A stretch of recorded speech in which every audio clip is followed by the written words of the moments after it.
The proposed Protection of Sovereignty Bill 2026 has sparked concern with civil society and citizens, raising questions on intent and consequences the bill could present. In Clause 1, the bill introduces a definition of a foreigner that includes Ugandan citizen residing outside the country. It caps foreign financial support for individuals and groups to shillings 400 million within a 12-month period, or unless approved by the minister. Goes in a fundamental way to limit or to impact on citizenship.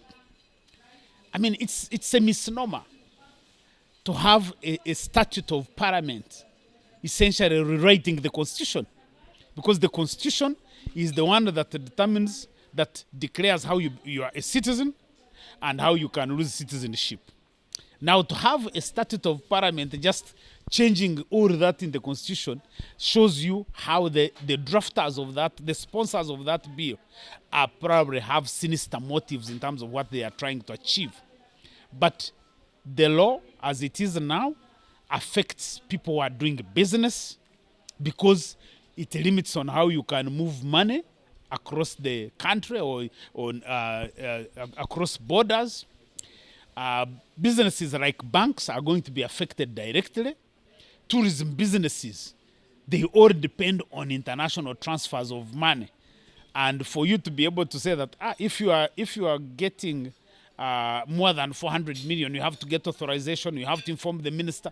That kind of burden that you are creating basically shows that the people who drafted the law are either anti-Uganda, or they are ignorant, they don't know what the bill is, the impact of the bill. So could mean remaining silent is interpreted as consent. Civil society organizations appeal to Ugandans not to allow legitimizing a bill which they claim threatens fundamental rights and democratic accountability. But government seeks to control influence of foreign funding, social media, and civil society organizations. The positive thing on this bill is the title.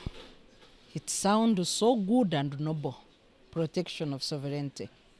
But our sovereignty is already protected in the Constitution, starting with Article 1 of the Constitution, but also premising all institutions of government and state to derive their authority from the people and to conduct their business in accordance with the wishes, aspirations, and values of the people. So sovereignty of the people is already entrenched in the Constitution of Uganda. Then the question that one asks is, why this bill? In the justification for the bill, government mentions the need to control influence of foreign funding, the need to control social media platforms being used negatively, and the need to control civil society, that there is a vacuum or a lacuna in the regulation of civil society.